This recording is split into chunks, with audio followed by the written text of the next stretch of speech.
Hello everybody, my name is Dietrich and this is a 2025 Jeep Compass Altitude. Now, the SUV has become the predominant vehicle of choice, at least where I am here in the United States, and Jeep was pretty much the very first company to only build SUVs. They really were kind of an instigator in that field, and you can also give them credit for the concept of a modern crossover compact SUV from the Jeep Cherokee in the 1980s. So now they make the Compass as their main entrant into this category, which is probably the most popular category of vehicles in the United States. This car competes with the likes of RAV4s, CR-Vs, Chevy Equinox, Ford Bronco Sports, Ford Escapes. The list goes on and on. So is it a worthy entrant? Today we're going to try to find out. We'll have a look at the styling. We'll check under the hood, check the engine, transmission, and four-wheel drive powertrain. We'll measure out the cargo space, check the passenger room, and look at the interior convenience and safety features. And as always, if some of that sounds good and some of it doesn't, check the description below for timestamps. So we'll start with the styling, and it's certainly here. To me, there's nothing that really stands out about this particular model of Jeep. The front end does have some kind of baby Grand Cherokee headlights, and they are standard LED headlights, but because they are reflector beam headlights and not projector beams, they look really cheap and almost aftermarket to me, like you just went to the Santa Fe Springs swap meet and got some LED bulbs and popped them in there.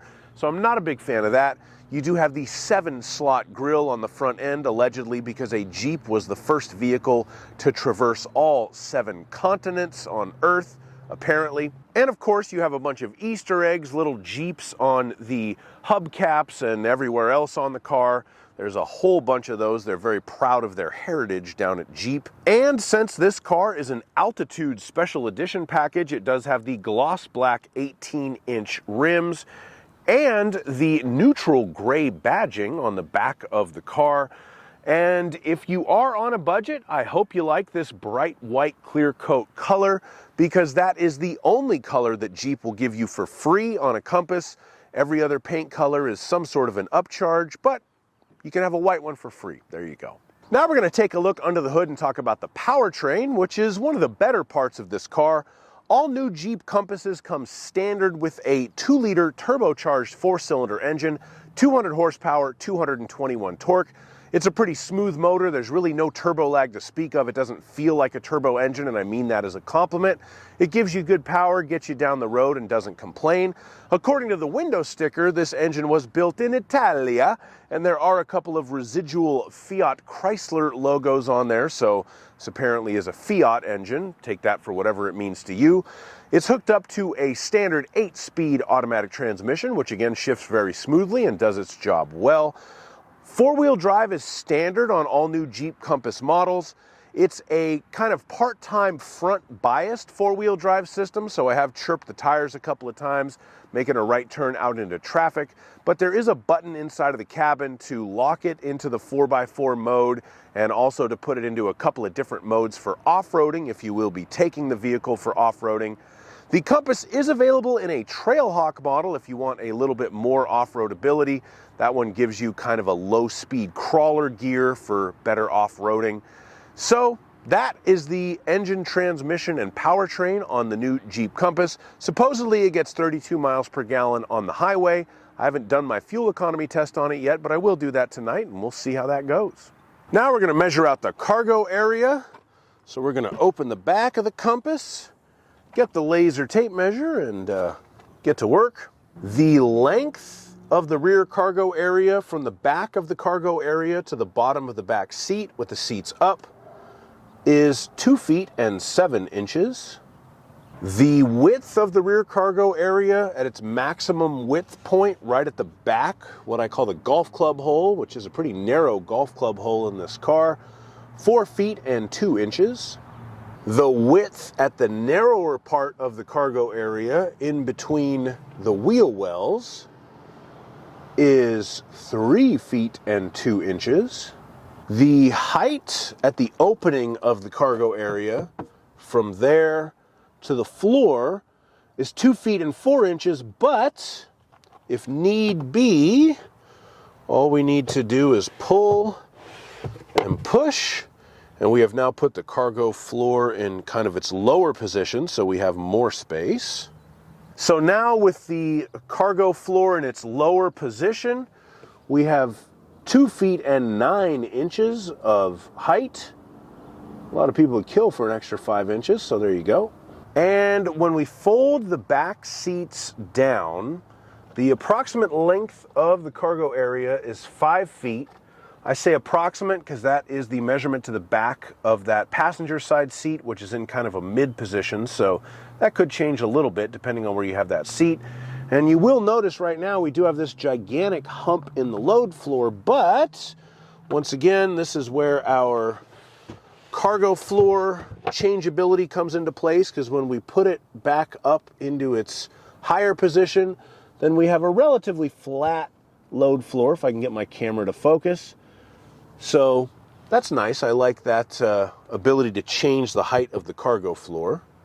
And if you need to lift something into the back of your Compass, you'll need to lift it 2 feet and 8 inches off of the ground. And just for fun, we'll take a look underneath here. So you do have some additional storage space. This one doesn't have a spare tire. We just have the kind of air pump and fix-a-flat kit. It looks like you probably could fit a compact spare in there if you wanted to. I'm sure your dealer might be happy to sell you such an accessory kit, but at least on this Latitude model, it doesn't have it from the factory. But anyway, that is the cargo area. Now we're going to check out the cargo space in the Jeep Compass, and for this I will use myself.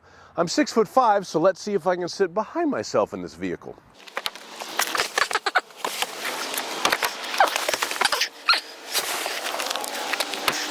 Okay, so as we can see, the answer to this question is yes. I get in the front seat, I have enough knee room, I have enough headroom. That's very good. I get into the back seat, and once again, I do have enough knee room and I do have enough headroom, so I am comfortable behind myself in the Jeep Compass. And we do have some amenities back here. We have some air vents. We have a USB-A charging port, and then we also have a cigarette lighter style 12-volt power outlet, so that's handy. You could plug in various adapters for things. Let's see. We have cup holders in a center armrest. Can I recline these seats? I'm thinking no, maybe.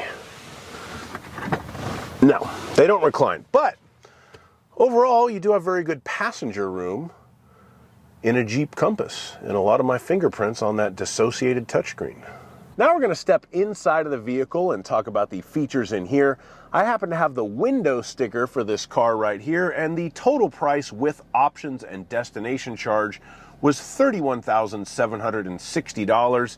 And if you start going through the features line by line, one of the first things you will notice is the Jeep Wave membership for retail sales in the 50 United States. That gives you is a bunch of different discounts on parts and accessories, $35 per day rental car reimbursement while your Jeep is in for service or repairs, and the first 3 services for free of charge during the first 36 months of ownership. That is a relatively nice thing to get as a free feature on the car. So Jeep Wave, very good. And if you don't know, that's named after apparently Jeep owners give themselves the peace sign on the steering wheel when they see each other's going by. I guess. I don't know. I've never had a Jeep. Since this is an Altitude model, we have heated front seats and a heated steering wheel. We also have automatic high beams and keyless access, so you can just leave your key in your pocket or your bag and put your hand in the door handle, unlock the car, and push the button to lock it when you're walking away. Apple CarPlay and Android Auto are standard on all new Jeep Compass models, and it is wireless in this particular car. This is also an Altitude Special Edition, so we have a dissociated 10.1-inch touchscreen display. That doesn't mean that the touchscreen is on ketamine. It's kind of up and away from the rest of the dashboard. I'm pretty sure that's what they mean by dissociated, and it does work very well. The Altitude Special Edition package also gives us the sliding sun visors with the illuminated mirrors on the interior of the car and the piano black interior accents, which do give a relatively upscale look to a sort of downscale cabin. And as I mentioned in the exterior styling part, we do have the neutral gray exterior badging and the 18-inch gloss black rims. Overall, the interior in this car is a mixed bag. I have to say some of the things like the dissociated touchscreen, the contrasted blue stitching on the dash, the piano black trim, they look nice. But certain things like how the turn signal stock feels and how it sounds when you have the blinker on and how the windshield wiper stock feels just feel kind of cheap and poorly assembled. So it's kind of más o menos in here. Some parts of it are nice, some parts of it aren't. And like most of this car, it's just sort of an also-ran in the category. Now we'll move on to the safety features, and there's not a whole lot to talk about here, really just the bare basics of what you could expect as standard on this car. We do have forward collision alert and emergency braking, and that will also see cyclists and pedestrians. We have the active lane management system, which can adjust your steering to prevent collisions and warn you if you're drifting out of your lane or if you're going to merge into another car in traffic. And of course, we do have the blind spot monitors, which are the little lights in the rearview mirror that light up when there is a car in your blind spot. We do not have adaptive cruise control. There's a lot of features that are missing. You don't have any parking sensors. You don't have any low-speed automatic emergency braking. So again, kind of bare minimum of what you could expect to be standard as far as active safety features on a 2025 car. Thank you so much for watching my video on this 2025 Jeep Compass. I have to admit, I'm a bit underwhelmed by this car. There's really nothing wrong with it. It's a fine car, but there's really nothing all that right with it either. And it's such a competitive field that unless you have to have something that says Jeep on it, I don't really see any reason to recommend it over pretty much any of its competitors. I did make a test drive video. I'll put a link to that in the description and the comments. And with all that being said, thank you so much for watching again. Please like my video and subscribe to my channel. And please have a great day. Bye-bye.